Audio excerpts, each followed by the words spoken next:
ईस्वी सन 1872 में शांति सागर आचार्य देव का जन्म महाराष्ट्र के कोल्हापुर जिले में यलगुड़ नाम के ग्राम में हुआ।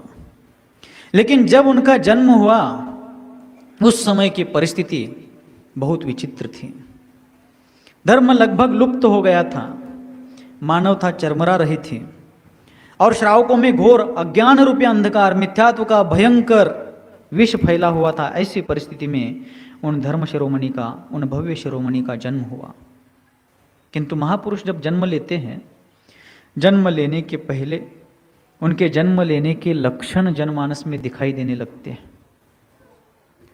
उनकी माँ का नाम सत्यवती, उनकी माँ को गर्भवती अवस्था में, तो उनकी माँ को दोहला लगा था कि 108 कमलों के द्वारा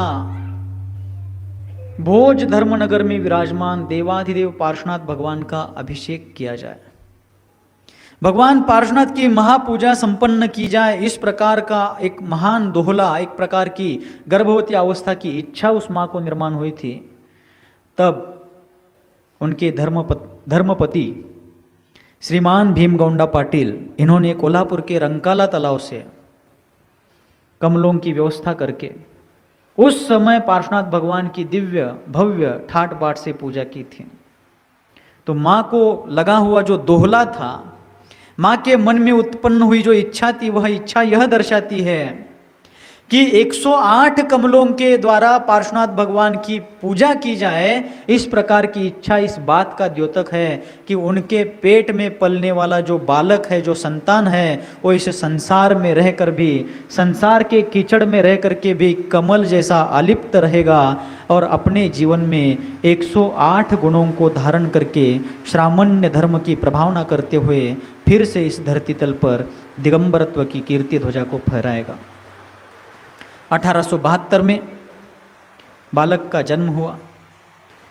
जन्म होने के बाद वह बालक जिस प्रकार शुक्ल पक्ष का चंद्रमा विकसित होते होते पूर्ण विकास को प्राप्त होता है, उसी प्रकार वह बालक अपने पूर्व भव के धर्म संस्कारों के बल पर धर्म ज्ञान, लौकिक विवेक, पारिवारिक मूल्य, सामाजिक सहिष्णुता और मोक्ष मार्ग के ज्ञान से संस्कारित होकर के वृद्धि को प्राप्त होने लगा। बाल्यावस्था में भी उनका नाम जो रखा गया था सातगोंडा, तो सातगोंडा बाल्यावस्था से ही भद्र परिणामी थे। किसी भी छोटे बालक के साथ कभी लड़ाई झगड़ा नहीं करना, बड़े लोगों को कभी उल्टा जवाब नहीं देना, किसी का अनादर नहीं करना, किसी भी प्रकार से किसी को दुख नहीं पहुंचाना, इस प्रकार के असाधारण गुणों से युक्त ऐसा उनका जीवन था। जब वह सातगोंडा बढ़ते बढ़ते उम्र के 9 साल के हो गए, कितने साल के? 9 साल के जब हो गए, तो गुरुदेव सन्मति सागर जी महाराज एक प्रसंग उनके जीवन का सुनाते थे कि उनके परिवार में, उनके नाते रिश्ते में किसी का विवाह हो रहा था और उस समय 9 साल की उम्र वाला सातगोंडा मतलब शांति सागर महाराज का बाल्यावस्था का, गृहस्थ अवस्था का नाम। तो सातगोंडा बाल्यावस्था का 9 साल उम्र का वह सातगोंडा उस विवाह समारोह में अपने छोटे छोटे मित्रों के साथ खेल कूद कर रहा था। उसी समय वहां पर 6 साल की एक छोटी सी बालिका भी खेल रही थी। तो वहां विवाह समारोह में आए हुए बड़े लोगों ने उनको खेलते हुए देख करके विचार किया कि ये जोड़ी भी अच्छी दिखती है। क्या दिखती है? ये जोड़ी भी अच्छी दिखती है। ऐसा सोच करके 6 साल की बालिका और 9 साल का बालक, इन दोनों का आकस्मिक विवाह, झट मंगनी पट शादी, यादी पे शादी, तुरंत उनकी शादी उसी मंडप में कर दी। 6 महीने बीत गए थे, लेकिन जो निसर्ग पुरुष थे, प्रकृति पुरुष थे, संसार से स्वतंत्र होने के लिए ही, मुक्ति संग्राम छेड़ने के लिए ही जिनका जन्म हुआ था, स्व पर कल्याण का शंखनाद करने के लिए जिन्होंने पंचम काल में जन्म धारण किया था, उनका प्रपंच में बंद करके रहना प्रकृति को भी मंजूर नहीं था। और इसी कारण से विवाह के 6 महीने बाद उनकी नव विवाहिता पत्नी का देहांत हो गया। आगे चल करके सत्यवती भीमगोंडा ने सातगोंडा को विवाह करने के लिए बहुत आग्रह किया, लेकिन वो तैयार नहीं हुए। उन्होंने अपने माता पिता को बताया कि मैं अब विवाह करके प्रपंच में नहीं पड़ूंगा। तो जब सातगोंडा किशोर अवस्था में आए, 4 भाई थे, 4 भाई। सातगोंडा कितने भाई थे? 4 भाई और 1 बहन। सबसे बड़े देवगोंडा, सबसे बड़े कौन? फिर थे आदिगोंडा, तीसरे नंबर के जन्म जरा मृत्यु का विनाश करने का प्रयास करने वाले सातगोंडा, और सबसे छोटे थे कुमगोंडा।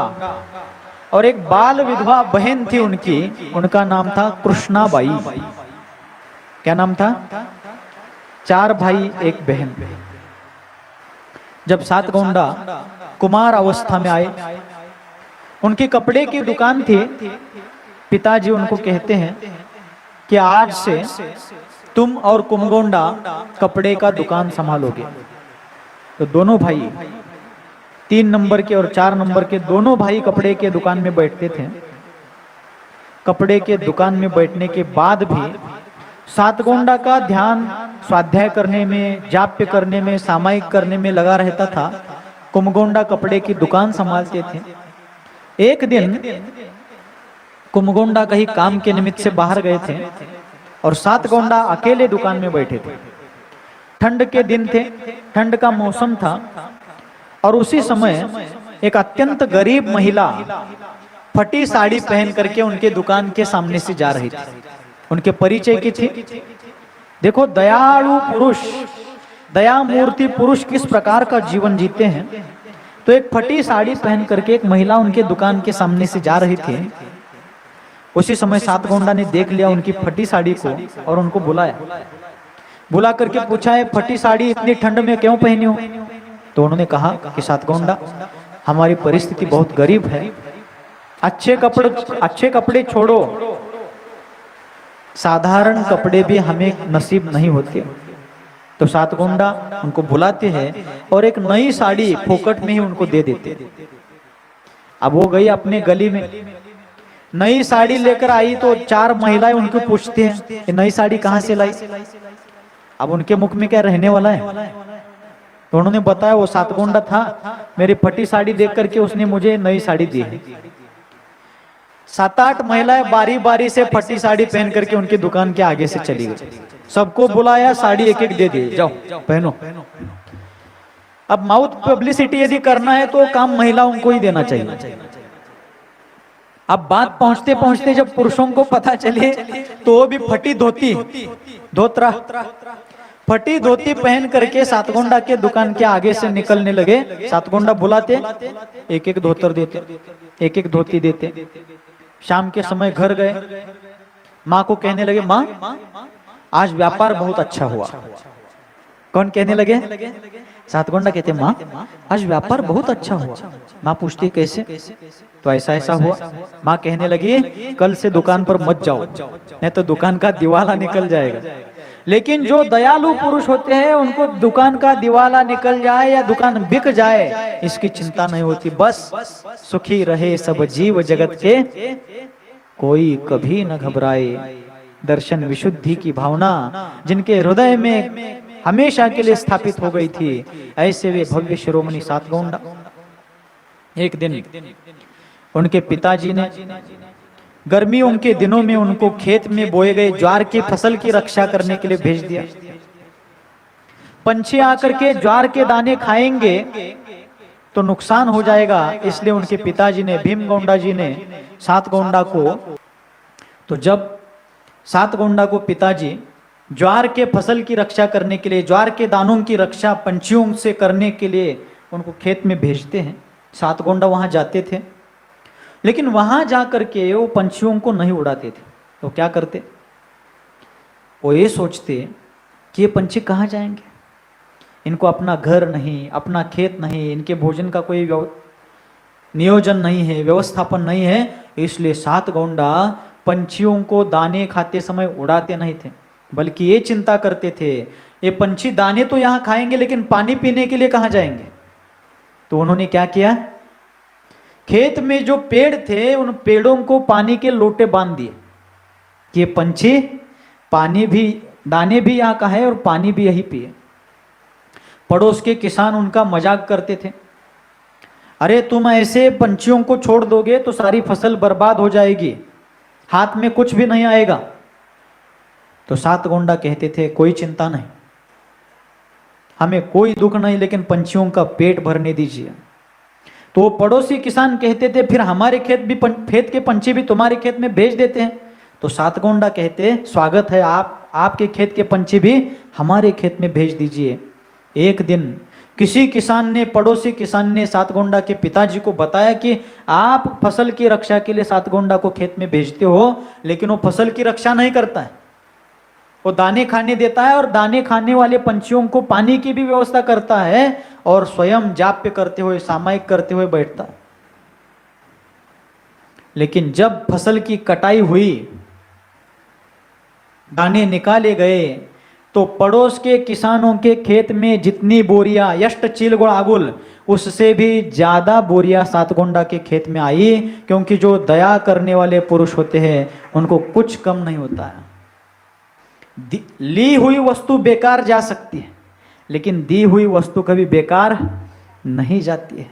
इसलिए शक्ति के अनुसार दान करना चाहिए, जितनी शक्ति है उतना दान सत्पात्रों में, दीनहीन करुणा पात्र जीवों में दान करना चाहिए। इस प्रकार सात गोंडा जी का जीवन प्राणी मात्र के प्रति संवेदनशील था।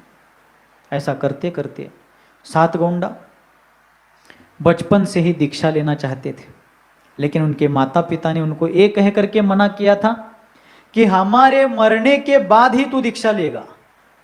कब दीक्षा लेगा? हमारी मृत्यु के बाद, हमारे मरण के बाद ही तुम दीक्षा लोगे, हमारे रहते हुए तुम्हें दीक्षा लेने की अनुमति नहीं देंगे हम। तो सात गोंडा की दीक्षा लेने की इच्छा होते हुए भी वो ये सोचते थे, ये विचार करते थे कि यदि मैं दीक्षा लेकर चला जाता हूं मेरा तो कल्याण हो जाएगा, लेकिन माता पिता का मेरे ऊपर बहुत प्रेम है, मेरे जाने के बाद वो दुर्ध्यान पूर्वक, आर्त रौद्र ध्यान पूर्वक मृत्यु को प्राप्त होकर दुर्गति को चले जाएंगे, उनकी दुर्गति ना हो, इसलिए थोड़े काल तक घर में रहकर उन्होंने धर्म ध्यान किया। माता पिता की समाधि के बाद उन्होंने दीक्षा ली, लेकिन उसके पहले वे शिखर जी गए थे। श्रावक अवस्था में, गृहस्थ अवस्था में शिखर जी को गए। शिखर जी को जाने के बाद मधुबन से जब पर्वतराज की वंदना के लिए निकल पड़े, तो उन्होंने देखा कि थोड़ी दूर चल करके एक बुजुर्ग, एक वयस्क महिला थक गई है, जिनको पहाड़ चढ़ना नहीं हो रहा है। तो सात गोंडा ने क्या किया, उनको उठाकर अपने कंधे पर बिठाकर सारे तीर्थंकरों के कूटों तक, उनके चरण पादुकाओं तक ले जाकर के उनको दर्शन करवाए, और दर्शन करवाने के बाद लाकर उनको मधुबन में छोड़ दिया। लेकिन ऐसा करने वाले उस महान व्यक्ति के उस कार्य को देख करके उस समय लोगों को ध्यान में नहीं आया होगा कि आज इस जीर्ण शीर्ण बूढ़ी महिला को कंधे पर उठाने वाला यही व्यक्ति कुछ वर्षों बाद जीर्ण शीर्ण श्रमण संस्कृति के धर्मरथ का भार भी अपने कंधों पर उठा करके इस श्रमण संस्कृति का जीर्णोद्धार करेगा, इस जैन धर्म की कीर्ति ध्वजा को संपूर्ण विश्व में फहराएगा। इसका अंदाज उस समय लोगों को नहीं आया था।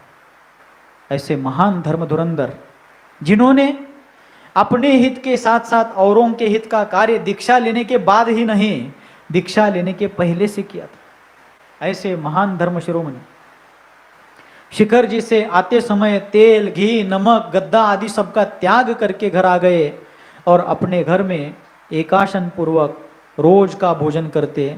घर में रहते हुए भी वर्षों तक एक आहार एक उपवास, एक आहार एक उपवास, ऐसा उन्होंने महान त्याग तप का अनुष्ठान घर में भी किया था। जब माता पिता की धर्म ध्यान पूर्वक मृत्यु हुई, तो उसके बाद एक दिन सातगोंडा हर अमावस्या को स्तवनिधि को जाते थे। उन पार्श्वनाथ भगवान के दर्शन के लिए सातगोंडा प्रत्येक अमावस्या को जाते थे। लेकिन वो त्यागी वृत्ति होने के कारण उनके शुद्ध भोजन की व्यवस्था करने के लिए उनकी छोटी बहन कौन, कृष्णाबाई, उनके साथ रास्ते में उनको भोजन करके खिलाने के लिए जाती थी, उनके भोजन की व्यवस्था के लिए साथ जाती थी। भोजन और दर्शन दोनों क्रिया साथ में करते थे। जब माता पिता की समाधि हो गई तो सातगोंडा स्तवनिधि को जाने का बहाना बता करके उत्तूर चले गए। कहाँ चले गए? उत्तूर। तब कृष्णाबाई भी कहने लगी मैं भी साथ आऊंगी, लेकिन सातगोंडा कहते हैं अब मैं कुछ दिन वहां रहने वाला हूं और इस बार तुम साथ मत आओ, अगली बार देखेंगे। क्योंकि इस बार साथ ले जाते तो बहन दीक्षा लेने में बाधक बनती, तो उन्होंने बहन को कोई दूसरा कारण बता करके आने से मना कर दिया। अकेले चले गए, सीधा उत्तूर गांव में चले गए और उत्तूर में जाकर के मुनिवर श्री देवेंद्र कीर्ति जी महाराज के द्वारा क्या किया, उन्होंने क्षुल्लक दीक्षा लेने का महान उत्सव संपन्न किया। लेकिन दीक्षा लेने के समय वहाँ पर उस समय देवेंद्र कीर्ति जो महाराज थे, उस समय के मुनि, उत्तर भारत में तो मुनि थे ही नहीं, दक्षिण भारत में कहीं कहीं मुनि थे और वे भी जंगलों में रहते थे। क्योंकि अंग्रेजों के काल में आम जनता के जीवन में, सार्वजनिक जीवन में दिगंबर रूप धारण करके आने का निषेध किया गया था। और जब मुनि महाराज उस समय आहार को जाते थे तो एक लुंगी लगा करके आहार के लिए जाते थे। सातगोंडा वहाँ पहुँचते हैं, देवेंद्र कीर्ति जी महाराज से निवेदन करते कि महाराज अब मुझे दीक्षा देकर के आप मेरा उद्धार करें। तब देवेंद्र कीर्ति जी महाराज ने शुभ मुहूर्त देख करके उनको दीक्षा दे दी। लेकिन दीक्षा देने के बाद किसी श्रावक ने उनसे पूछा कि महाराज आपने इनको दीक्षा तो दे दी, लेकिन पिछी कमंडलू कहाँ है? क्या आपने दीक्षा दे दी इनको, लेकिन पिछी कमंडलू नहीं है? देखो कितना विचित्र संयोग था, जिनके कारण आज सैकड़ों पिच्छीधारी इस भारत में विहार कर रहे हैं, उनके दीक्षा के समय उनके लिए पिच्छी कमंडलू का भी इंतजाम नहीं था। तब देवेंद्र कीर्ति महाराज ने अपने पिच्छी में से कुछ पंख निकाल करके पिच्छी तत्काल बनवाई और जो मंदिर में लोटे रहते थे, लोटे अभिषेक करने के, उस लोटे को ही सुतली बांध करके नए कमंडलू आने तक वो लोटा ही उनको कमंडलू मान करके दे दिया। यानी इतने बड़े महापुरुष की दीक्षा भी उस काल की परिस्थिति के कारण इतनी सिंपल तरीके से हो गई। पिच्छी कमंडलू की व्यवस्था नहीं थी। देखो क्या परिस्थिति हो। दीक्षा हो गई, दीक्षा होने के बाद दूसरे दिन आहार को जाना था। आहार को जाने के पहले उस समय ऐसी व्यवस्था थी कि पंडित जी घर जाकर बताते थे कि कल आपके यहाँ महाराज आएंगे, परसों आपके यहाँ। तो सातगोंडा जो अब शांति सागर हो गए, उनको मान्य नहीं था। तो देवेंद्र कीर्ति महाराज ने कहा ठीक है, अभी परिस्थिति ऐसी नहीं है, ऐसे अनुकूल नहीं है, तो ऐसा स्वीकार करो। और साथ साथ आहार से आते समय श्रावक उस समय क्या करते थे, ₹1.25 दक्षिणा देते थे। ₹1.25 दक्षिणा भी लेना और आहार करके आना। तो शांति सागर, क्षुल्लक शांति सागर जी कहते हैं ये ₹1.25 दक्षिणा मैं नहीं लूंगा। यदि श्रावकों के घर से दक्षिणा लेना है तो हमारे घर में कम था क्या? हम भोज गांव के पाटिल थे, भरपूर जमीन थी, बड़ा घर था, भरपूर संपत्ति थी, वो सब छोड़ करके आया हूं। श्रावकों के दक्षिणा मैं लूंगा नहीं और आपको भी नहीं दूंगा। गुरु माने नहीं तो क्षुल्लक शांति सागर जी गुरु को भी छोड़ देते हैं, अकेले विहार करते हैं। लेकिन शांति सागर जी का एकल विहार और आज के लोगों का एकल विहार, इसमें बहुत अंतर है। कैसे? शांति सागर जी ने शिथिलाचार के विरुद्ध बगावत करके एकल विहार किया था।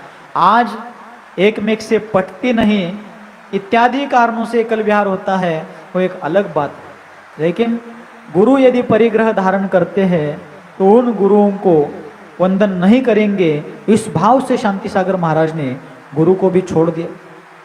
किंतु परिस्थिति बहुत विचित्र थी। लोगों को आहार दान देने का ज्ञान नहीं था, नवदा भक्ति क्या होती है ये पता नहीं थी, वयावृत्ति कैसे करते हैं, विहार कैसे कराते हैं, साधुओं के उपदेश आदि के बारे में लोगों को कुछ भी ज्ञान नहीं। तब शांति सागर महाराज ने क्षुल्लक अवस्था में गांव गांव विहार करके लोगों में जन जागृति की। अनेक दिन तक निर्दोष विधि से आहार नहीं मिलने के कारण आहार को जा करके भी उनको आहार नहीं मिलता था। क्यों? विधि नहीं मिलती थी। देखो कितना कठोर परिश्रम उन्होंने सहन किया, कितने उपद्रव उन्होंने अपने जीवन में सहन किए, और फिर गांव गांव में विहार करके लोगों को उपदेश दे करके प्रबोधित करके जैसे जैसे जागृति होने लगी तब फिर श्रावक धर्म बढ़ने लगा। आगे चल करके 1918 में शांति सागर जी महाराज ने ऐलक दीक्षा गिरनार पर्वत पर ली। 1920 में उन्होंने कर्नाटक के उत्तूर ग्राम में देवेंद्र कीर्ति जी महाराज के कर कमलों से जैनेश्वरी भगवती दिगंबर मुनि दीक्षा धारण की। उस काल में लोगों में जब गहरा अज्ञान भरा हुआ था, इंग्रजों के अत्याचारी शासन में दिगंबर मुनि बन करके विहार करने पर प्रतिबंध लगाए गए थे, उस समय दिगंबर मुनि बनना बहुत कठिन बात थी। किसी विचारक ने एक जगह पर कहा है, बढ़े आकार कितना कतरा समंदर हो नहीं सकता। कतरा अंद्र झरने, झरने इर्ती संद झरने नीर झरे, बढ़े आकार कितना कतरा समंदर हो नहीं सकता। छोटा सा झरना कितना भी बड़ा हो जाए वो समंदर नहीं हो सकता। बढ़े आकार कितना कतरा समंदर हो नहीं सकता।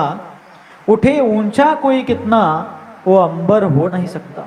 कोई कितना भी ऊपर चला जाए वो आकाश नहीं बन सकता। उठे ऊंचा कोई कितना वो अंबर हो नहीं सकता। तप की आग में दमकता चमकता तन है कुंदन सा, यूं ही इस दुनिया में हर कोई दिगंबर बन नहीं सकता। यूं ही इस दुनिया में हर कोई दिगंबर बन नहीं सकता। तो ऐसी परिस्थिति में सातगोंडा से क्षुल्लक शांति सागर और क्षुल्लक शांति सागर से ऐलक और ऐलक से दिगंबर मुनि 20वीं शताब्दी में निर्दोष चर्या का अनुष्ठान करने वाले सर्वप्रथम मुनि। नीतिकार कहते हैं, बने हुए रास्ते पर से चलना बहुत आसान है। कहां पर चलना? बने हुए रास्ते पर से चलना बहुत आसान है, लेकिन स्वयं रास्ता बना करके चलना बहुत कठिन है, बहुत कठिन है। इस जैन संस्कृति पर आदिनाथ भगवान का जितना उपकार है, मैं पूर्ण विश्वास के साथ कहना चाहूंगा कि जितना उपकार आदिनाथ भगवान का है उतना ही उपकार आचार्य शांति सागर जी महाराज का है। क्यों? कारण क्या? आदिनाथ भगवान इस युग के सबसे पहले मुनि बने, लेकिन आदिनाथ भगवान के समय वे स्वयं तीर्थंकर बनने जैसे पुण्य के धारक थे। उनके सभी पुत्र राजा थे, उनके पिता कुलकर थे। उस समय के श्रावक भद्र परिणामी थे। काल अनुकूल था, सहनन उत्कृष्ट था, सब प्रकार से उनको धर्म आराधना करने के लिए अनुकूलता थी। फिर भी उन्होंने महान पुरुषार्थ किया, इस श्रमण संस्कृति पर महान उपकार किया।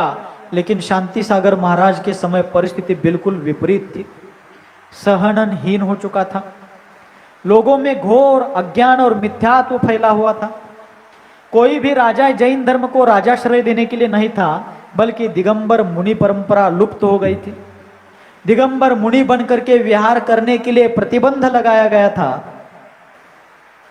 ऐसी परिस्थिति में स्वयं दिगंबर मुनि बन करके निर्दोष चर्या का पालन करके संपूर्ण भारत भर में दिगंबर मुनि बन करके विहार करके श्रमण संस्कृति के डंका बजाने वाले यदि कोई हुए हैं तो वे आचार्य शांति सागर जी महाराज हुए हैं। इसलिए आदिनाथ भगवान का जितना उपकार हमारे ऊपर है उतना ही उपकार किनका है? शांति सागर नहीं होते तो कोई सागर नहीं होते। शांति सागर है इसलिए सारे सागर है, शांति सागर के बिना किसी सागर की कल्पना संभव नहीं है। ये उन्हीं का उपकार है, यह उन्हीं की महान अनुकंपा है कि इस वर्तमान पंचम काल में, इस 21वीं शताब्दी में, 20वीं 21वीं शताब्दी में दिगंबर मुनियों का दर्शन हम कर रहे हैं। सम्राट अकबर के काल में उनके आगे पीछे पंडित बनारसी दास नाम के एक बहुत बड़े विद्वान हो गए। पंडित बनारसी दास नाम के एक बड़े विद्वान हुए जिन्होंने अपने जीवन में दिगंबर मुनियों का कभी दर्शन नहीं किया। वो शास्त्र स्वाध्याय करते थे, बड़े विद्वान थे, तो दिगंबर मुनियों का वर्णन जब वो शास्त्र में पढ़ते थे, लेकिन वैसे मुनि जब देख मिलते थे तो बहुत दुखी हो जाते थे। दर्पण के सामने अपने वस्त्र उतार करके खड़े होते थे और कल्पना करते थे कि शायद हमारे गुरु, हमारे दिगंबर मुनि ऐसे होते होंगे। देखो ऐसी परिस्थिति थी। बनारसी दास जैसे विद्वान दर्पण के सामने खड़े होकर, वस्त्र निकाल करके खड़े होकर के कल्पना करते थे कि शायद दिगंबर मुनि ऐसे होते होंगे। मतलब इन आंखों से उनको दिगंबर मुनियों का दर्शन करना कभी संभव नहीं हुआ। आज आप और हमको इतने दिगंबर मुनि देखने को मिलते हैं, दिगंबर मुनि बनने का सौभाग्य प्राप्त हो रहा है, तो एक मेव यदि वो उपकार किसी का है तो शांति सागर जी महाराज का है। ऐसा उनका महान उपकार आज आप पर और हम पर है। मुनि बनने के बाद गांव गांव जा करके, नगर नगर जा करके उन्होंने अपने उपदेशों के द्वारा, त्याग तपस्या के द्वारा धर्म की महान प्रभावना की और धर्म प्रभावना के साथ साथ सारे श्रावकों को धर्म की ओर, मोक्ष मार्ग की ओर आगे बढ़ने की पावन और पुनीत प्रेरणा दी। इसी बीच 1924 में, कब? 1924 ईस्वी सनदल्ली 1924 में समडोली में मुनिवर श्री शांति सागर जी महाराज का चातुर्मास, महाराष्ट्र में सांगली जिले की धर्म प्राण नगरी समडोली नगर में पूजनीय मुनिवर श्री शांति सागर जी महाराज का चातुर्मास हो रहा था। और उस समय उनकी त्याग, तपस्या, साधना और अलौकिक पुरुषार्थ को देख करके, लोकोत्तर साधना को देख करके वहाँ के धर्म प्रेमी श्रावकों ने विवेक बुद्धि से और दूर दृष्टिकोण से उनको चतुर्विध संघ की साक्षी से आचार्य पद से अलंकृत किया। और उस समय अनेक शताब्दियों के बाद, सुन रहे हैं, अनेक शताब्दियों के बाद, अनेक शतकों के बाद इस भारतीय वसुंधरा पर कोई दिगंबर जैन आचार्य के रूप में उदित हुए तो वे है आचार्य शांति सागर जी महाराज। और फिर उसी दिन उन्होंने अपने जीवन में सबसे पहले मुनिवर श्री चंद्र सागर जी महाराज और वीर सागर जी महाराज को मुनि दीक्षा वगैरह वहां पर प्रदान की और मुनि धर्म का यह प्रचार प्रसार और आगे बढ़ा। लेकिन विहार करते करते आचार्य महाराज कोगनोली में पहुंच गए। कोगनोली महाराज शांति सागर महाराज गांव में आहार लेते थे, उपदेश देते थे, लेकिन शाम के समय गांव के बाहर जाकर एकांत स्थान में ध्यान, अध्ययन, स्वाध्याय, साधना करते थे। ऐसे ही कोगनोली गांव कागल के पास है। कोगनोली गांव में महाराज विराजमान थे और रात्रि के समय एक पागल व्यक्ति वहां पर आता है। अकेले शांति सागर महाराज विराजमान थे, आचार्य शांति सागर महाराज। उस पागल व्यक्ति के हाथ में एक लकड़ी थी, एक डंडा। उस लकड़ी को एक कील थी, कील, मोड़े, सांबार मोड़ा, नुकीली कील थी। वो वहां आता है और शांति सागर महाराज के पास खड़े रहकर कहता है, बाबा रोटी दो, भूखा प्यासा होगा। कहने लगा, बाबा रोटी दो। अब बाबा के पास कहां की रोटी? बाबा ही श्रावकों के घर नवदा भक्ति पूर्वक रोटी लेते थे, आहार लेते थे, उनके पास कैसी रोटी? वो बार बार कहने लगा, बाबा रोटी दो रोटी दो। बाबा तो ध्यान में बैठे, लेकिन शांति सागर महाराज अविचलित ध्यान में बैठे रहे। वो रोटी मांगता गया, लेकिन जब उसको रिस्पॉन्स नहीं मिला तो उसको क्रोध आ गया, और क्रोध के आवेश में आकर के उस दुर्भाग्यशाली जीव ने, अज्ञानी जीव ने, अपने अज्ञान के कारण, अपने कर्मोदय के प्रबल उदय से, कर्म के प्रबल फल के कारण शांति सागर मुनिराज को उस लकड़ी से, उस डंडे से बहुत मारपीट की। लोहे की जो कील उस लकड़ी में लगी थी, मोड़े, वो कील बार बार उनको चुभ।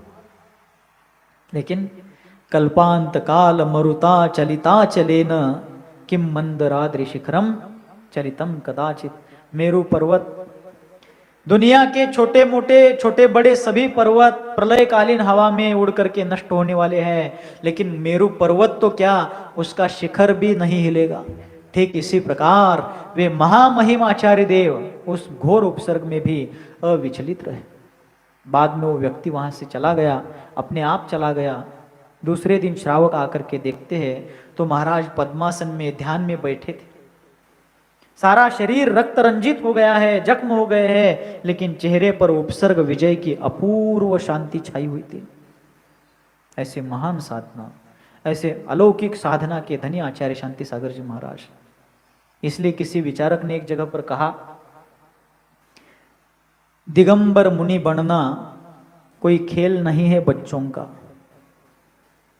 इष्ट तिळतीतले हिंदी, दिगंबर मुनि बनना कोई खेल नहीं है बच्चों का, यहां आकर के तो देखो तेल निकल जाता है अच्छे अच्छों का। बड़े बड़े सुरमा भी, दाल बाटी चूरमा और राजस्थानी सुरमा, राजस्थान में ऐसा कहते हैं, बड़े बड़े लोग भी दिगंबरत्व के इस महान प्रबल पुरुषार्थ के सामने घुटने टेक देते। तो शांति सागर जी महाराज ने अप्रतिम उपसर्ग विजय किया। विहार करते रहे, विहार करते करते कर्नाटक के कोन्नूर ग्राम में आए थे। सारा जीवन प्रसंग मैं उनका बताता बैठूं तो ये जीवन कम पड़ जाएगा। पूरा बताने की शक्ति भी मुझ में नहीं है और वो संभव भी नहीं है। मैं तो तुच्छ बुद्धि का, अल्प शक्ति का जीव हूं। साक्षात बृहस्पति भी आचार्य शांति सागर जी महाराज का वर्णन करने के लिए बैठ जाए तो बृहस्पति की भी हिम्मत नहीं है कि शांति सागर महाराज का पूरा जीवन चरित्र शब्दों के द्वारा बताए। ऐसा महान जीवन चरित्र। तो विहार करते करते महाराज क्या हो गया, महाराज जब कोन्नूर में आ गए विहार करते करते, और उस समय कोन्नूर की पहाड़ी में जो 700 गुफाएं बनी हुई हैं, उन गुफाओं में महाराज ध्यान करने के लिए जाते थे। एक दिन श्रावक रोज सुबह वहां दर्शन करने के लिए जाते थे। महाराज शाम के समय ही वहां ध्यान के लिए जाते थे, रात भर वही रहते थे। श्रावक रोज सुबह वहां जाकर महाराज का दर्शन करते, पूजन करते और फिर महाराज के साथ ही नगर में आते थे। रोज की तरह एक दिन श्रावक वहां गए, महाराज ध्यान में बैठे थे। तो रोज की तरह श्रावक वहां पर कुन्नूर की उस गुफा में जाते हैं और श्रावकों ने देखा कि महाराज के शरीर पर एक सांप, बड़ा सांप लिपटा हुआ है। क्या? बहुत बड़ा सांप उनके शरीर पर खेल रहा है। हाँ सुत्ता कित। जब श्रावकों ने देखा तो श्रावक डर गए, कहीं ये सांप महाराज को काट ना ले, डस ना ले। तो श्रावक हिम्मत करके अंदर जाने लगे सांप को निकालने के लिए। तो सांप भी बहुत होशियार था। वो सांप श्रावकों को अंदर आते हुए देखता था और महाराज के शरीर पर से नीचे उतर करके वो जहां ऐसा हाथ रख करके अपने पैर पर पद्मासन में बैठे थे तो उनके गोद में अंदर थोड़ी वाड़ा कई मती थोड़ी नड़ुक हाथ और पैर के बीच में जाकर बैठता। देखो अब कैसे निकाले। तब भी महाराज शांत बैठे। तब फिर श्रावकों ने विचार किया, भाई ऐसा नहीं जाएगा, अपन थोड़ी देर के लिए दूर चले जाते हैं। तो लोग वहां चले जाने के बाद थोड़ी देर बाद वो सांप अपने आप निकल गए। सांप के जाने के बाद लोग अंदर जाते हैं, महाराज का दर्शन करते हैं। महाराज आंख खोल करके आशीर्वाद देते हैं। तब किसी श्रावक ने पूछा कि महाराज इतना बड़ा सांप आपके शरीर पर खेल रहा था, आपको डर नहीं लगा? महाराज बोले, इसमें क्या डरना है, मुझे बिल्कुल डर नहीं लगा। तो किसी ने पूछा, महाराज क्या ये सांप पहली बार आपके पास आया? पहली बार सांप क्या आपके सांप का प्रसंग आपके ऊपर आया? तो महाराज कहने लगे ऐसे बहुत बार सांप आते हैं। एक बार तो शांति सागर महाराज कहने लगे, बहुत बड़ा लंबा सांप था, उसके शरीर पर बाल थे, कुंडलिद्वात्र में, और बड़ा बहुत लंबा वो सांप मेरे सामने आ गया, और वो इतना साहसी सांप था कि सीधा मेरे सामने आकर के ऐसा फंड निकाल करके खड़ा हो गया। 2 इंच की भी छिपकली नहीं थी, पंडाल हिलने लगा। महाराज कहने लगे बहुत बड़ा सांप था, मेरे सामने ही आकर के ऐसा फन निकाल करके खड़ा हो गया। आंखें उसकी लाल थी, जीवा उसकी जीभ जो थी वो लपलपा रही थी। तो श्रावक डर जाते हैं, ऐसा एक जगह पर उल्लेख किया गया, वर्णन किया गया है। तो उसमें बताते हैं, श्रावक कहने लगे महाराज हमारे शरीर पर तो सुनते हुए कांटे आ रहे हैं, फिर आपने कैसा किया? तो महाराज आगे कहने लगे मैंने कुछ नहीं किया, वो मुझे देख रहा था और मैं उसे देख रहा था। थोड़ी देर बाद वो सांप स्वयं ही नीचे फन रख करके चला गया।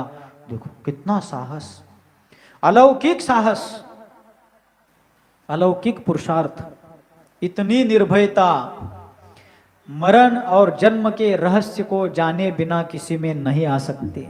तत्वार्थ का यथार्थ दृढ़ श्रद्धा हृदय में प्रतिष्ठापित हुए बिना इतनी निर्भयता आना संभव नहीं है।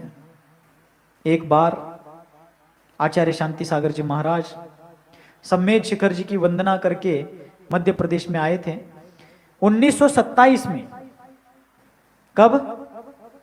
1927 1927 में कुंभोज बाहुबली में चातुर्मास किया आचार्य महाराज ने, और चातुर्मास के बाद शांति सागर जी महाराज विहार करते हुए सम्मेद शिखर जी जाने लगे। अनेक शताब्दियों के बाद, अनेक शतकों के बाद किसी दिगंबर मुनि का, अपने संग सहित किसी दिगंबर आचार्य का अपने शिष्यों के साथ उत्तर भारत में विहार हो रहा था। 1927 के चातुर्मास के बाद महाराज शिखर जी जाने के लिए तैयार हुए। उस समय पंडित मक्खनलाल नाम के एक विद्वान थे। कौन से पंडित? चातुर्मास के बाद क्या होने वाली है? वार्षिक परीक्षा। स्कूलों में सामाहिक परीक्षा होती है उस समय, अपने यहां कौन सी होने वाली है? वार्षिक परीक्षा। ध्यान में रखना है सब। कौन पंडित थे? पंडित मक्खनलाल।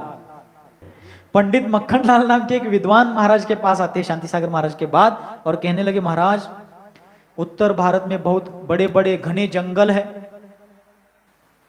वहां डाकुओं के दल भी रहते हैं, हिंस्र पशु रहते हैं, अनेक शतकों तक उधर उत्तर भारत में किसी दिगंबर मुनि का विहार नहीं हुआ है, इंग्रजों की सत्ता है, और आप अभी शिखर जी जा रहे हैं, तो मेरा आग्रह है, आप बहुत बड़े तपस्वी है, आप महान साधक है, तो आप अपनी साधना से मंत्र का अनुष्ठान करके किन्हीं यक्ष यक्षिणी देवी देवताओं को प्रसन्न कर लीजिए, ताकि वे देवी देवता उस विहार में आपकी रक्षा कर सके। ध्यान से सुनना है, और आर्ष परंपरा वाले लोग तो बिल्कुल ध्यान से सुने। उन्होंने कहा कि महाराज उत्तर भारत में शताब्दियों के बाद कोई दिगंबर मुनि जा रहे हैं, बड़े बड़े जंगल है, हिंस्र श्वापद है, डाकुओं के दल है, और इसलिए आपका दिगंबर मुनि बनकर के उधर विहार करना खतरे से कम नहीं है। इंग्रजों का शासन चल रहा है, आप तपस्वी हैं, मंत्र अनुष्ठान के द्वारा आप यक्ष यक्षिणियों को प्रसन्न कर लीजिए, देवी देवताओं को प्रसन्न कर लीजिए, वो विहार काल में आपकी रक्षा करेंगे। पंडित जी की बात सुनकर के बिना क्षुब्ध हुए, बिना क्रोधित हुए, वे शांति के सागर कहते हैं कि मक्खनलाल जी, विद्वान होकर के भी आप ये अज्ञान की बात करते हैं। एक ध्यान में रखिए, दुनिया की कोई ताकत नहीं है जो दिगंबर मुनि पर खतरा निर्माण करे। दिगंबर मुनि की रक्षा करनी इतनी हैसियत, दिगंबर मुनि की रक्षा करनी इतनी औकात, और दिगंबर मुनि की रक्षा करनी इतनी क्षमता दुनिया में किसी के पास नहीं है, क्योंकि नंगे से खुदा भी डरता है। नंगे से कौन डरता है? खुदा भी डरता है। दिगंबरत्व की इतनी शक्ति है, किसी की हिम्मत नहीं हमारे ऊपर कुछ कम ज्यादा करने की। और मान लो हमारे कर्म के उदय से कोई प्रसंग आ भी जाए, हम मरण से डरते नहीं, हम समाधि मरण ले लेंगे। देखो क्या धैर्य। लेकिन मैं संयमी दिगंबर मुनि हूं, और यक्ष यक्षिणी भली हमारे साधर में है लेकिन असंयमी है, इसलिए असंयमियों का अनुष्ठान संयमियों को, सम्यक दृष्टियों को नहीं करना चाहिए। यह उत्तर शांति सागर जी महाराज ने दिया था। महाराज शिखर जी को गए, शिखर जी यात्रा करके 1928 का सबसे पहला चातुर्मास कहां हुआ था? श्रीगुप्पी में। 1927 का बाहुबली चातुर्मास करके महाराज शिखर जी वंदना के लिए गए। शिखर जी होने के बाद 1928 का चातुर्मास, आवाज आ रही है सही? मध्य प्रदेश की धर्म प्राण नगरी, जहां के विद्वान पंडित जगन मोहनलाल जी शास्त्री, पंडित गोकुलदास जी, ऐसे बड़े बड़े विद्वान जिस धर्मनगरी में हुए, ऐसे धर्मनगरी कटनी में शांति सागर जी महाराज का, आचार्य शांति सागर जी महाराज का चातुर्मास हुआ। और चातुर्मास के बाद विहार करते करते बरेला, जबलपुर वगैरह विहार करते हुए महाराज द्रोणागिरी पहुंचे, जिसे लघु सम्मेद शिखर जी कहा जाता है। शांति सागर महाराज रोज वहां पर आहार के लिए नीचे आते। आहार करने के बाद, उपदेश देने के बाद रोज शांति सागर महाराज पहाड़ पर चले जाते थे और शाम के समय जाकर के वहीं पर प्रतिक्रमण, देव वंदना सामायिक करके रात्रि में वही मुकाम करते थे। और सुबह का सामायिक प्रतिक्रमण, देव वंदना आदि करके सारे आवश्यक क्रियाओं को करके आहार के समय नीचे आते थे। लेकिन जब महाराज पहली बार अकेले पहाड़ पर जा रहे थे तो श्रावकों ने उनसे कहा कि महाराज अब अकेले मत जाइए, इस जंगल में बड़े बड़े डाकू हैं, भयंकर हिंस्र बाघ, शेर, सिंह वगैरह बड़े बड़े हिंस्र पशु है, आप जंगल में मत जाइए, आप पर उपसर्ग हो सकता है। महाराज मंद स्मित करते थे, मधुर मुस्कान देते थे और अकेले चले जाते थे। जाने के बाद रोज महाराज शाम के समय जाते, सुबह आते। एक दिन महाराज सुबह 8 के दरमियान नीचे आते थे। एक दिन 9, 9:15, 9:30 बजे तो भी महाराज नहीं आए तो श्रावकों में चिंता निर्माण हुई, आज महाराज को इतनी देर क्यों हुई, कहीं उनके ऊपर कोई उपसर्ग तो नहीं हुआ होगा। ऐसी चिंता करते हुए लोग आकुल व्याकुल हो गए। और फिर 15-20 लोग हाथ में डंडे लेकर के, लाठियां लेकर के जंगल में ऊपर की ओर जाने लगे। आधे अधूरे पर्वत पर लोग गए थे। उसी समय वे शांति के सागर, इस धरती को अलंकृत करने वाले वे धरती के देवता धीरे धीरे इरियापत समिति पूर्वक नीचे उतर रहे थे। उनके चेहरे पर अत्यंत धीर गंभीर भाव था। लोगों ने नमोस्तु किया, उन्होंने हाथ उठा करके अभय प्रदान किया और उसी समय लोग उनके साथ चलने लगे। किसी ने पूछा, महाराज आज आपको इतनी देर क्यों हुई, इतना विलंब क्यों हुआ? तो महाराज कुछ नहीं बोले। फिर किसी ने पूछा, महाराज इतनी देर क्यों? फिर भी महाराज नहीं बोले। तब किसी ने कहा कि महाराज कहीं आपके पास कोई जंगली पशु तो नहीं आया था? अब महाराज को बोलना आवश्यक हो गया था। तब महाराज कहने लगे, हाँ, कल शाम को जब मैं ऊपर पहाड़ पर गया, भगवान का दर्शन करके, प्रतिक्रमण, देव वंदना, आचार्य वंदना सब करके जब मैं सामायिक को बैठ रहा था, उसी समय एक सिंह मेरे पास आया। कौन आया? परसों यहां क्या आए थे? हमेशा ध्यान रखना। देखो, किस लिए तुलना करना, आपका मजाक उड़ाने के लिए मैं नहीं कह रहा हूं। एक छिपकली आती है तो इतने सारे लोगों की यह दशा होती है। वे अकेले थे और वहां सिंह आया था, छिपकली आई थी तो ऐसी दशा हुई। वहां पर महाराज कहने लगे, कल शाम को जब मैं सामायिक को बैठ रहा था तो एक सिंह मेरे पास आया। मैं चारों दिशाओं की दिग्वंदना करके सामायिक को बैठा, वो भी मेरे पास बैठ गया और वो अभी अभी चला गया और मैं अभी अभी नीचे आ रहा हूं। यानी पूरे 14 घंटे, 14 घंटे, पूरे 14 घंटे वो सिंह उन शांति सिंधु के पास, शांति के आगर के पास बैठा रहा, लेकिन उसने महाराज को एक नख भी नहीं लगाया। क्यों? क्योंकि किसी वैदिक ग्रंथ में लिखा है, अहिंसा प्रतिष्ठायाम तत्सन्निधौ वैर त्यागः। क्या लिखा है? अहिंसा प्रतिष्ठायाम तत्सन्निधौ वैर त्यागः, कि हे वीतराग भगवान, आदिनाथ भगवान की स्तुति करते हुए उन्होंने वेद ग्रंथ में लिखा कि हे वृषभनाथ भगवान, आपने इस धरती तल पर अहिंसामय धर्म तीर्थ की प्रतिष्ठापना की है। उस अहिंसामय धर्म तीर्थ की शरण में आकर के आपस में बैर रखने वाले प्राणी भी शांति से मैत्री से बैठते। तो ये शांति सागर महाराज थे। तरुण सागर जी महाराज का चातुर्मास 2007 में महाराष्ट्र के कोल्हापुर शहर में चल रहा था। उस समय शांति सागर पुण्यतिथि के दिन तरुण सागर जी महाराज ने अपनी श्रद्धांजलि विनयांजलि अर्पित करते हुए कहा था क्या कि मुझे बहुत सारे हमारे परंपरा के आचार्य, शांति तरुण सागर जी महाराज आदि सागर मुनिराज के परंपरा के मुनि थे। तो तरुण सागर जी महाराज कहते हैं कि बहुत सारे हमारी परंपरा के, हमारे गुरु परंपरा के आचार्य बड़े बड़े मुनिराज मुझे कहते हैं कि आप शांति सागर जी महाराज के बजाय आदि सागर महाराज को हाईलाइट करो तो आदि सागर महाराज प्रसिद्ध हो जाएंगे। शांति सागर तो सब जगह प्रसिद्ध है, आप आदि सागर जी को प्रसिद्ध करो। ऐसा बहुत सारे महाराज मुझे कहते हैं। लेकिन तरुण सागर जी महाराज कहने लगे इतना दबाव मेरे ऊपर रहता है आदि सागर जी को फोकस करने के लिए। लेकिन तरुण सागर उत्तर देते हैं बेशक निस्संशय रूप से आदि सागर जी महाराज अच्छे तपस्वी थे, लेकिन इस दुनिया में तरुण सागर जी महाराज का वाक्य है आगे जो मैं बता रहा हूं। तरुण सागर जी कहते हैं कि इस दुनिया में शांति जैसी चीज नहीं और शांति सागर जैसे कोई आचार्य नहीं, ऐसे महान आचार्य। मजाक है क्या? 14 घंटे सिंह उनके पास इस प्रकार बैठे रहे ना, मजाक है?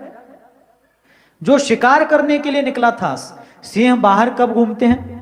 अपने स्थान को छोड़ करके, अपनी गुफा को छोड़ करके सिंह बाहर तभी पड़ते जब उनको भूख लगती, जब शिकार करनी होती है। और सिंह जैसे शिकारी पशु रात में ही शिकार करते हैं। अब वो शाम के समय, दिन डूबने के समय वहां पर आया है तो शिकार करने के लिए जा रहा था। लेकिन उन भगवत तुल्य आचार्य महोदय को देख करके उस सिंह की भूख भी मिट गई। तृप्ति पूर्वक उनके पास 14 घंटे बैठा रहा। ये कोई विनोद नहीं है, ये कोई मजाक नहीं है। इसलिए शांति सागर की तुलना किसी से नहीं हो सकती। हर व्यक्ति अपने स्थान पर श्रेष्ठ है, महत्वपूर्ण है, लेकिन शांति सागर ही है, अतुल्य है, अनुपम है। इसलिए आज जन जन तक शांति सागर जी महाराज के विचार, उनके जीवन चरित्र को पहुंचाने का अपन सभी प्रयास करें। अपन सभी उनके आदर्शों को स्वीकार करते हुए अपनी शक्ति के अनुसार उनका अनुसरण करने का प्रयास करें। लेकिन शांति सागर जी महाराज का जीवन चरित्र आज की मानव पीढ़ी को, आज के मानव जाति को समझना बहुत आवश्यक है। शांति सागर महाराज की जीवन की चर्चा, उनके जीवन प्रसंगों की चर्चा यहाँ करने से उनको कोई फायदा नहीं है। हम अपने हित के लिए उनके जीवन चरित्र की चर्चा कर रहे हैं। इसी प्रकार विहार करते करते शांति सागर जी महाराज राजस्थान भी गए। सन 1932 का उनका चातुर्मास जयपुर के जोहरी बाजार में ठोलियों की मंदिर में हुआ। 1933 का चातुर्मास राजस्थान की धर्मनगरी ब्यावर में हुआ और वो चातुर्मास इतना ऐतिहासिक था। उस चातुर्मास में 2 आचार्य शांति सागर थे। कितने आचार्य शांति सागर? 2। एक राजस्थान के छानी नाम के नगर के नगर गौरव थे आचार्य शांति सागर, जिनको छानी वाले आचार्य शांति सागर कहते हैं, वो शांति सागर। और एक अपने भोज के शांति सागर, चारित्र चक्रवर्ती आचार्य शांति सागर। दोनों का चातुर्मास एक ही नसिया में, नसिया अंदर निषिधि, एक ही नसिया में वहां संपन्न हुआ। लोग कहते थे कि चारित्र चक्रवर्ती शांति सागर 20 पंथी परंपरा के हैं, छानी वाले शांति सागर 13 पंथी परंपरा के हैं। ये सब मूर्खता भरी बातें लोगों में होती है। मुनि ना 13 पंथी होते हैं, मुनि ना 20 पंथी होते हैं। मुनियों का यदि कोई पंथ होता है तो एक ही पंथ होता है, आगम पंथ। दूसरा कोई पंथ मुनियों का नहीं होता है। तो दोनों शांति सागर वहां अत्यंत शांत भाव से एक मेक की वयावृत्ति करते हुए, एक मेक से तत्व चर्चा करते हुए वहां पर स्वाध्याय साधना करते हुए चातुर्मास करते। और उसी चातुर्मास में कुंभोज बाहुबली गुरुकुल के प्रणेता गुरुदेव समंत भद्र जी महाराज की क्षुल्लक दीक्षा हुई थी 1933 में। कहां पर? परीक्षा होने वाली है, कहां दीक्षा हुई? क्षुल्लक दीक्षा 1933 में ब्यावर धर्मनगरी में समंत भद्र जी महाराज की क्षुल्लक दीक्षा। विहार करते करते राजस्थान में व्यापक तौर पर विहार करके महाराज फिर से महाराष्ट्र में आए। महाराष्ट्र कर्नाटक में विहार करते करते महाराज यही कर्नाटक में निप्पानी चिक्कोड़ी के आसपास कहीं पर थे। चातुर्मास निकट आया हुआ था। लोगों में कैसी भक्ति थी, लोगों में इतनी उत्कंठा थी कि हमारे गांव महाराज आने चाहिए, हमारे गांव। हम जैसे फुटकर लोगों के लिए, हम जैसे चिल्लर लोगों के लिए आप लोग इतना प्रयास कर सकते हैं, तो शांति सागर महाराज के लिए, चारित्र चक्रवर्ती आचार्य देव के लिए उस समय के लोगों में कितनी उत्कंठा हो रही होगी। कल्पना करिए, अनुमान लगाइए कितनी उत्कंठा उनके मन में होगी कि ऐसे महान धर्म धुरंधर धर्म पुरुष, धीर पुरुष हमारे नगर में चातुर्मास करे। कितनी लोगों में उत्कंठा, लालसा, पिपासा होगी। बहुत से लोग चातुर्मास करने के लिए, चातुर्मास की भावना से आए थे। अब लोगों को लगने लगा था कि अमुक अमुक गांव के बड़े बड़े लोग आए हैं, इतनी संख्या में आए हैं, तो चातुर्मास वही होगा। तो उसी समय शाम को, दूसरे दिन चातुर्मास डिक्लेयर होना था। शाम को महाराज सामायिक को बैठ गए और उसी समय नस्लापुर के एक 7-8 लोग आए थे। कहाँ के? यही नस्लापुर। नस्लापुर के एक 7-8 लोग भी आए थे, महाराज हमारे गांव में आपका चातुर्मास हो, ये भावना लेकर के। लेकिन उनको गारंटी नहीं लग रही थी कि हम 7-8 लोग आए, दूसरे गांव के इतने बड़े बड़े भरपूर लोग आए हैं, हमारे यहाँ चातुर्मास अब नहीं होगा।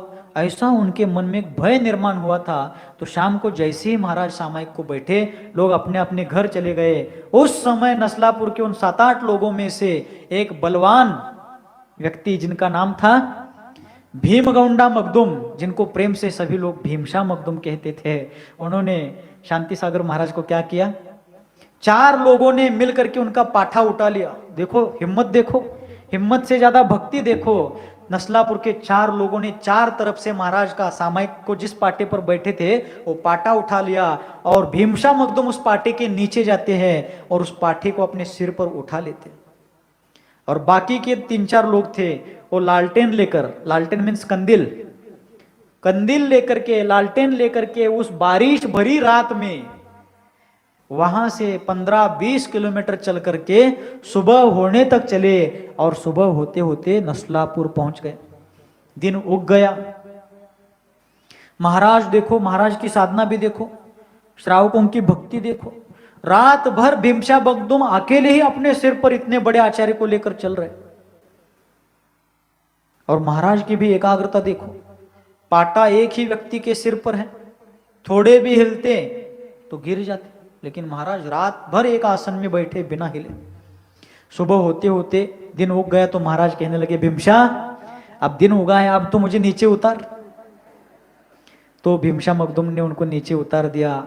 नीचे उतारते ही पाटा एक तरफ रख दिया, और सिर पर रखा हुआ टॉवेल वगैरह बाजू को रख दिया, और कहने लगा, महाराज अब चातुर्मास हमारे ही गांव में करो, आपको यहां तक लाने में मेरे सिर के बाल चले गए, आप दूसरे गांव में मत जाओ। देखो भक्ति।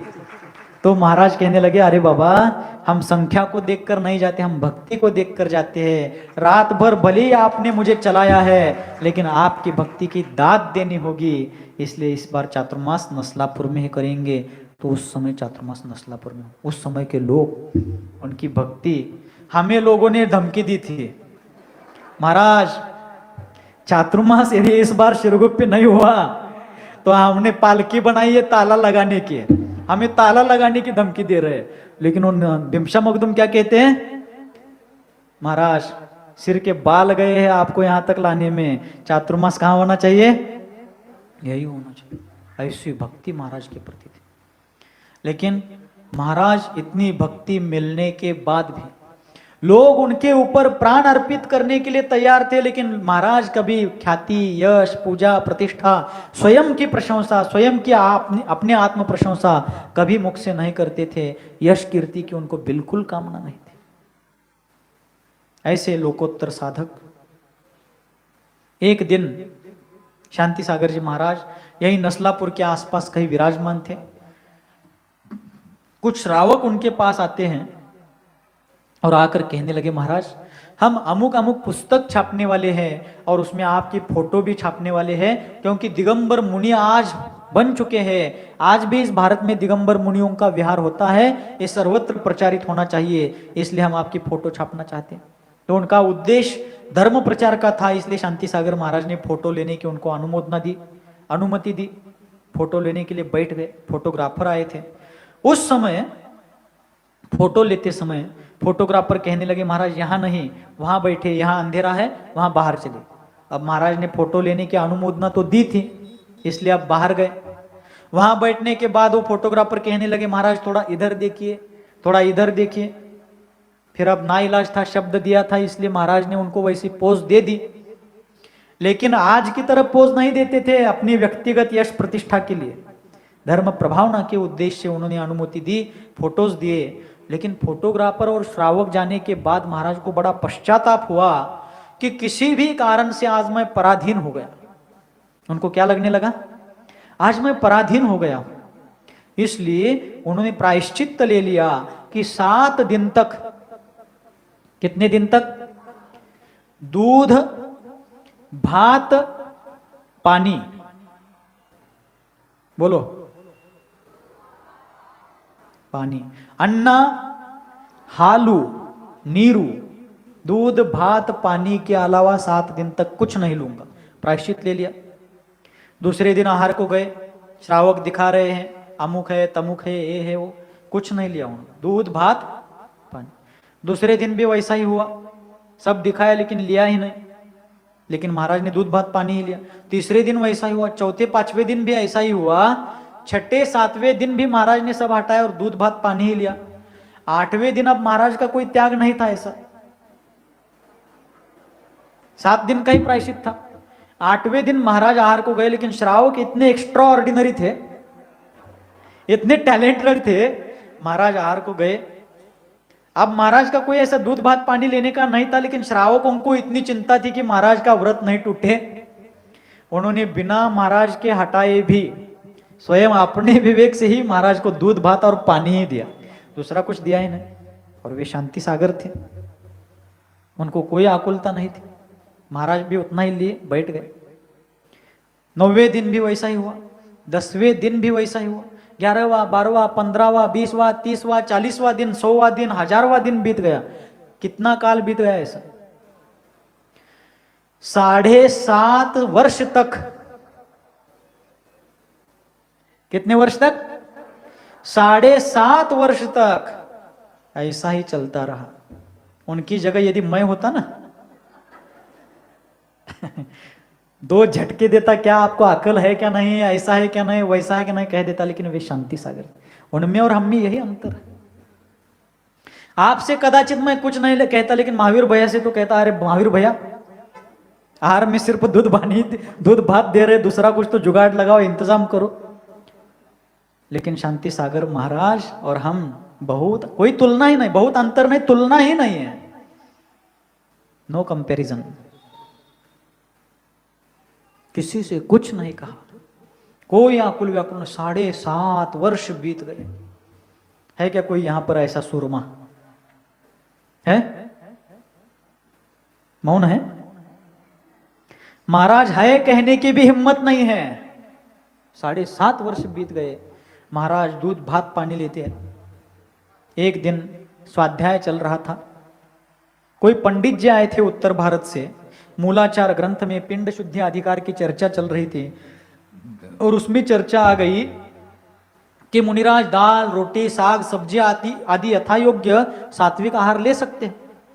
तो उन पंडित जी ने कहा कि महाराज मूलाचार में तो कहीं ऐसा दाल रोटी साग सब्जी क्षीरान्न वगैरह लेने का निषेध नहीं है, कितने ही तीर्थंकरों की पारना क्षीरान्न से हुई है।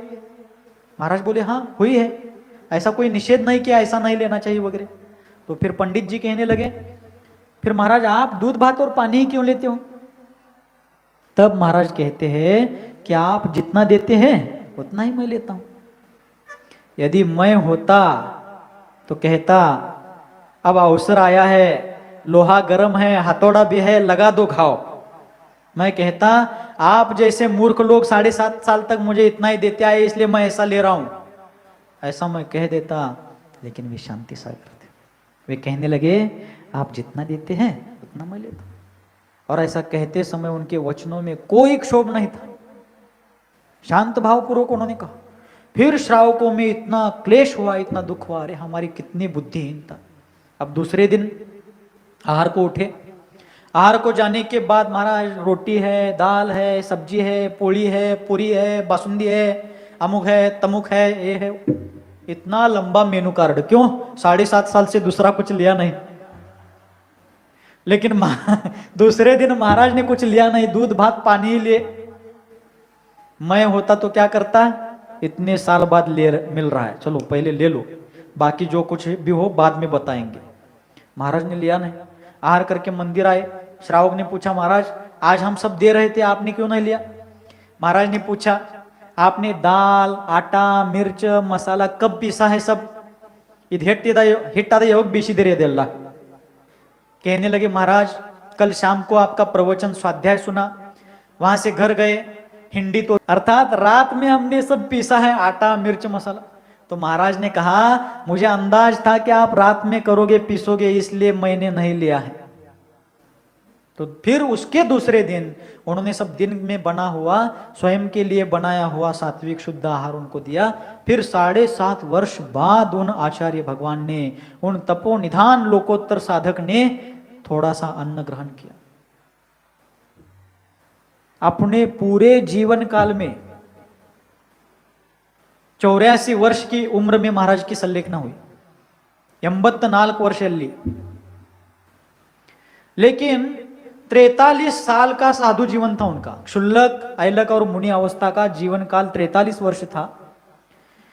उस जीवन में उन्होंने 27 वर्ष उपवास किए हैं। 43 वर्ष में से 27 साल उपवास में बीते। कैसे उपवास में? अष्टमी का उपवास, चतुर्दशी का उपवास, दशलक्षण का उपवास, षोडश कारण का उपवास, अष्टानिका का उपवास, रत्नत्रय का उपवास, नंदीश्वर का उपवास, पंचमेरु का उपवास, ऐसे बहुत सारे उपवास। और सिंह निष्क्रीडित व्रत का उपवास, जो चतुर्थकालीन मुनियों में भी बहुत विरले मुनि करते थे, वैसे उपवास उन्होंने 20वीं सदी में किया है, पंचम काल में। मैं पूर्ण दावे के साथ और विश्वास के साथ कहूंगा कि चतुर्थ काल में एक आध बार भगवान बनना आसान है, लेकिन पंचम काल में शांति सागर बनना आसान बात नहीं है। शांति सागर ही शांति सागर है। ऐसे महान आचार्य इस काल में हुए। सिंह निष्क्रित व्रत कैसा करते हैं? सिंह निष्क्रित व्रत के उपवास की विधि क्या है? ध्यान से सुनो। एक आहार, एक उपवास, एक आहार, 2 उपवास, एक आहार, 3 उपवास, एक आहार, 4 उपवास, एक आहार, 5 उपवास, ऐसा एक एक बढ़ाते बढ़ाते एक आहार 15 उपवास तक जाना। 15 उपवास हो गए, फिर एक आहार, फिर रिटर्न में 15 उपवास, फिर एक आहार 14 उपवास, फिर एक आहार 13 उपवास, फिर एक आहार 12 उपवास, फिर एक आहार 11 उपवास, फिर एक आहार 10 उपवास, ऐसे एक एक कम करते करते एक आहार, एक उपवास, और फिर आगे क्रम से आहार। 270 दिन में, कितने दिन में? 270 दिन में 240 उपवास। कितने उपवास? पूरे 43 साल के साधु जीवन में 27 वर्ष उपवास में बीते। 9,938 उपवास। संकल्प पूर्वक लिए गए उपवास उनकी संख्या है 27 वर्ष की। और दूसरी बात, आहार को उठे हैं और विधि नहीं मिली इसलिए बिना आहार करके मंदिर में आए, उसको इस 27 साल में गिना नहीं है। अद काउंट माडिल 27 वर्षदೊಳಗ आहार को गए 2-2 दिन, 4-4 दिन, 8-8 दिन उनको विधि नहीं मिली, उसको इसमें गिना नहीं है। अद कितना इत्रदೊಳಗೆ एनसुल। ऐसी साधना, ऐसी तपस्या, ऐसा सब कुछ था। लेकिन जब सुमेरु चंद्र जी दिवाकर उनका जीवन चरित्र लिखने के लिए आशीर्वाद लेने गए कि महाराज मैं आपके जीवन चरित्र पर ग्रंथ लिखना चाहता हूं, ऐसे आशीर्वाद लेने के लिए, प्रस्ताव रखने के लिए गए, तब आचार्य शांति सागर महाराज उनको आदेश देते हैं कि मेरे जीवन में लिखने जैसा कुछ भी नहीं। ध्यान से सुनो, क्या कहते हैं? मेरा जीवन चरित्र लिख करके ग्रंथ छपवाने जैसा मेरे जीवन में कुछ भी विशेष नहीं है, इसलिए मेरी तुम्हें आज्ञा है कि तुम मेरे जीवन पर कोई ग्रंथ नहीं लिखो। मेरे जैसा कोई होता तो स्वयं ही कहता है, देखो मैंने इतना लिख के रखा, इतना छपवा दो। यही अंतर है ही नहीं, तुलना ही नहीं है हम में और उनमें। मैं ऊपर ऊपर से नहीं बोल रहा हूं, सचमुच बोल रहा हूं। शांति सागर महाराज की किसी के साथ तुलना नहीं। एक अपेक्षा से कोई कह सकता है महाराज ये तो अतिशयोक्ति हो गई, एक अपेक्षा से मैं ये कहने से भी नहीं डरूंगा, आदिनाथ भगवान से भी ज्यादा उपकार शांति सागर महाराज के। जो साधवादी है, अनेकांतवादी है, उनको इसमें कोई आपत्ति नहीं दिखेगी।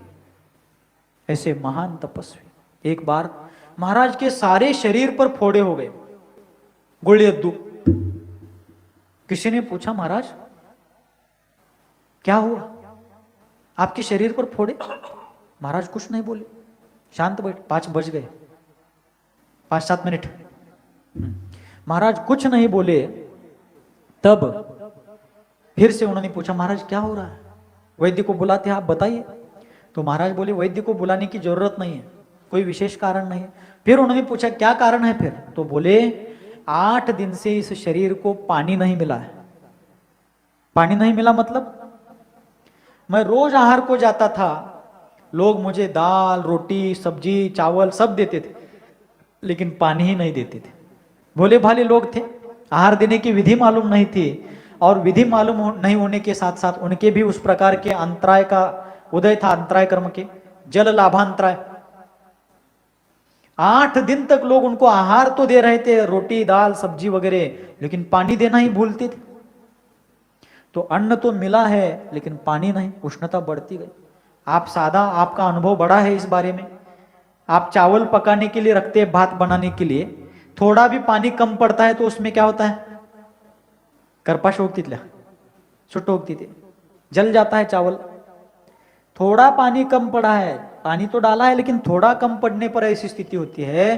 तो जिनको अन्न तो दिया है लेकिन पानी 8-8 दिन नहीं दिए, लोगों ने भूल गए। देखो फिर भी उन्होंने किसी से कुछ नहीं, जब पूछा तभी बताया। फिर 90वें दिन जब लोगों ने पानी देना प्रारंभ किया तो उस दिन सिर्फ पानी लिया और नीचे बैठ गए। एक बार महाराज आहार को गए थे। आहार को जाने के बाद एक महिला ने, कैसे कर्म का उदय था उस महिला का भी महाराज का भी, आहार देते समय दाल रोटी वगैरह देते देते दूध देने लगे, दूध। और उस महिला ने दूध का बर्तन जो था वो कपड़े से पकड़ा था। मतलब क्या था? दूध उबल रहा था, लेकिन उनको ये विवेक नहीं रहा कि मेरे हाथ जल रहे इसलिए मैंने उस बर्तन को, उस पात्र को कपड़े से पकड़ा है, महाराज तो हाथ में लेने वाले, उनका क्या होगा? लेकिन कर्म का उदय हो तो ध्यान में नहीं आता। उन्होंने उठा करके उस पात्र से महाराज को दूध दे दिया। एक बार दूध डालते ही वो इतना उबला हुआ दूध था कि महाराज बेहोश होकर के नीचे गिर गए, बेशुद्ध हो गए। लोग सारे नमोकार मंत्र बोलने लगे कि शायद अब महाराज नहीं बचेंगे, ऐसी स्थिति निर्माण हो गई। लेकिन वे धर्मवीर पुरुष, धीर पुरुष थोड़ी देर बाद सचेत होते हैं, उठते हैं, शुद्धि, हस्त शुद्धि, मुख शुद्धि सब कर लेते हैं। उसके बाद पिच्छी का ग्रहण करते हैं। पूरे हाथ में जख्म हो गए थे। अब कल्पना कीजिए, आपको तो चम्मच से लेना है, आपके हाथ में कुछ जख्म हो भी जाए तो चम्मच से भी खा सकते हैं, लेकिन उनका तो आहार लेने का एक ही पात्र है, पानी पात्र, कर पात्र। तो किस परिस्थिति में उन्होंने अगले दिन आहार लिया होगा? तो फिर जब हाथ मुख धो करके शुद्धि करके पिच्छी का ग्रहण की, वो महिला रो रही थी, श्रावक रो रहे थे, क्षमा मांग रहे थे बार बार, महाराज मैंने कैसे घोर उपसर्ग किया, मुझे क्षमा कीजिए। तो महाराज कहने लगे, अरे इसमें क्षमा करने की कौन सी बात है? क्षमा उसे किया जाता है जिसने कोई अपराध किया। आपने अपराध नहीं किया है, गलती से हुआ है, जानबूझकर नहीं किया आपने। मेरे भी कर्म का उदय था, आपके भी कर्म का उदय था, इसलिए देखिए कितना संयम, कितना अलौकिक धैर्य। ऐसे असंख्य प्रसंग उनके जीवन के हैं। उनके जीवन की चर्चा मेरे जैसा जीव तो छोड़ दीजिए, बृहस्पति भी यदि करते बैठ गया तो भी उनके जीवन चरित्र की चर्चा संपूर्ण नहीं हो पाएगी। अंततो गत्वा आचार्य महाराज बीच बीच में आगे, जब भी आगे के प्रवचनों में कोई कोई प्रसंग अपन चर्चा में ले लेंगे, समय हो गया, पूजनीय महाराज जी भी प्रवचन करने वाले हैं। अंत तो गत्वा महाराज 1955 में सितंबर महीने में समाधि को प्राप्त होते कुंतलगिरी सिद्ध क्षेत्र पर। 36 दिन की संलेखना चल रही थी। उस समय आचार्य शांति सागर जी महाराज की समाधि हो गई। उस दिन भी ऐसी ही बारिश हो रही थी जैसे आज बारिश हो रही। उस समय पहले दशकों में तो बहुत ज्यादा बारिश होती थी, अब तो बारिश कम हो गई है। आज जैसी मूसलाधार बारिश हो रही थी। सैकड़ों हजारों लोग वहां दर्शन करने के लिए अत्यंत पूज्य पवित्र सिद्ध क्षेत्र कुंतलगिरी पर विराजमान थे, उपस्थित हुए थे हजारों लोग। बारिश हो रही थी, लोगों को कतार में पंक्ति में खड़ा करके दर्शन के लिए छोड़ा जा रहा था। और उसी समय एक 2-3 महीने के बालक को लेकर के एक महिला महाराज के दर्शन के लिए आई थी। वो भी लाइन में खड़ी थी, बारिश ऊपर से गिर रही थी। तो उस समय किसी व्यक्ति ने उस महिला से कहा कि देखो, इतना छोटा सा बालक है, बारिश इतनी है, ठंड इतनी पड़ी है, और बारिश से ठंड से इस बालक को कुछ हुआ तो महिला कहने लगी, इस बालक को कुछ नहीं होगा, धर्म की महिमा है, गुरु का आशीर्वाद है, इस बालक को कुछ नहीं होगा। और यदि कुछ हो भी गया, ये बालक मर भी गया, तो मैं और दूसरे बच्चों को जन्म दे सकती हूँ, लेकिन एक बार शांति सागर समाधि साध करके चले गए तो मुझे उनके दर्शन नहीं होंगे, इसलिए उनके दर्शन किए बिना मैं यहां से नहीं जाऊंगा। कितनी श्रद्धा! एक माँ को अपने बच्चे से ज्यादा प्रिय इस दुनिया में कुछ नहीं होता। लेकिन शांति सागर एक ऐसी विभूति थी जिनके ऊपर लोग अपने बच्चे का प्राण क्या, अपना प्राण न्योछावर करने के लिए, अर्पित करने के लिए तैयार थे। शांति सागर महाराज का जीवन तो समाप्त हो गया, पर्याय तो मिट गई है, लेकिन उनके जीवन रूपी चंदन की महक, उनके जीवन रूपी चंदन की सुगंधी आज भी यहाँ महक रही है। सदियों तक शांति सागर जी महाराज का जीवन चरित्र का सुगंध इन सदियों को, इन पीढ़ियों को सुगंध देता रहेगा। ऐसे महानतम आचार्य परमेष्टि इस धरा पर हुए। हम और आप सभी लोग उनके आदेश उपदेशों का अपनी शक्ति अनुसार पालन करने का प्रयास करें और उनके आदेश उपदेश को पालन करके आत्मकल्याण का मार्ग प्रशस्त करें। इसी मंगल भावना के साथ अहिंसा परमो धर्म की